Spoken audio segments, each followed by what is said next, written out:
राकेश झुनझुनवाला जी ने 40,000 करोड़ रुपए बनाए थे।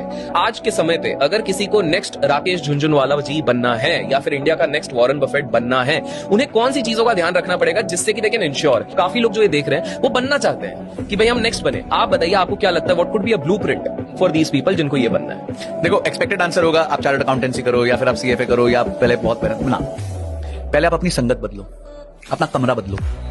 आप उस कमरे में अगर नहीं हो जहां पे वैसे लोग हैं तो आप वो बन ही नहीं सकते। अगर मैं जिम नहीं जाऊंगा तो मैं ऋतिक रोशन नहीं बन सकता। ऋतिक रोशन घर पे ऋतिक रोशन नहीं बना है, वो जिम जाता है 4-4 घंटे, वो संगत बदलता है, वो रूम बदलता है, फिर उस रूम में जाके अपना एफर्ट डालता है। हमारे ना, मैं शास्त्रीय संगीत सीखता था तो उसमें एक बड़ा प्यारा भजन था, गुरु बिना कैसे गुण आवे, गुरु ना माने तो गुण नहीं आवे, गुनी जन में बेगुनी कहावे।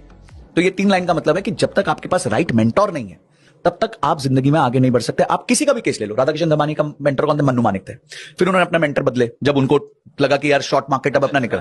फिर चंद्रकांत जी, संपत जी को उन्होंने अपना मेंटर बना।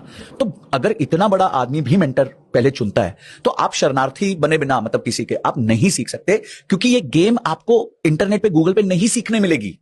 ये गेम आप खेल ही बहुत कम लोग रहे हैं देश में। ये क्लब है भाई, ये कोई क्लास नहीं है, एक्सट्रीम एलीट क्लब है। आपको अगर मधु केला का एक्सेस चाहिए, आपको अगर विजय केडिया जी का एक्सेस, आपको कुछ ना कुछ करके जाना पड़ेगा उधर। मुझे आज भी याद है, मैं एक स्टोरी सुन रहा था अनिल अग्रवाल जी की कि सिर्फ धीरू भाई अंबानी से मिलने के लिए वो जाके ओबरॉय में बैठ जाते थे, क्योंकि वहां पे वो आके चाय पीते थे और उनको बिहारी में जोक सुनाते थे कि जोक सुन लो, जोक सुन लो। एक दिन उन्होंने बोला कि भाई मेरे को कुछ फंडिंग चाहिए थी, तो मैंने सिंडिकेट बैंक के चेयरमैन को इन्वाइट किया एक इवेंट के लिए, वो नहीं आ रहा था, तो उसको मैंने बोल दिया कि वहां तो धीरू भाई भी आ रहे हैं। फिर धीरू भाई को जाके हाथ जोड़े कि सर मैंने ऐसे कमिट कर दिया, आप प्लीज आ जाना। वो आ गए। भाई आप मेरे ना एक लाइन बोलूंगा, और ये लाइन जिसने समझ ली वो अपने जीवन में बहुत आगे जाएगा। जो हाजिर वो वजीर।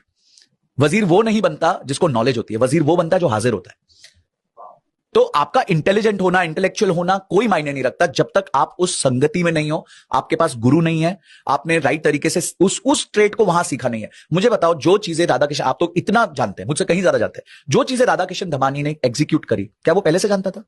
वो तो मन्नू मानिक के साथ एसोसिएशन में जाना। अच्छा, वो एसोसिएशन में उनको राकेश झुनझुनवाला जी भी मिल गए और भी लोग मिल गए। जी ने अपना मेंटर बनाया राधाकिशन, फिर उन्होंने उनको मेंटर बना लिया। तो आप सोचो ना, ये तो एक ट्रेल चेन है ना। और आज अगर आप देखो वेल्थ के केस में, तो सबसे ज्यादा पैसे राधाकिशन दमानी जी के पास, सेकंड मोस्ट थे राकेश जी के पास। तो आपको पहले अपना गुरु बनाना है, अपनी संगति चेंज करनी है, अपने आप को नीचा समझना है, आपको स्टूडेंट समझना है, अपने आप को भगवान नहीं समझना है। ये सारी स्किल्स जो है ना, कि बुक्स को कैसे एनालाइज करते हैं, तो चौपड़ा है यार, ये तो मैथ है।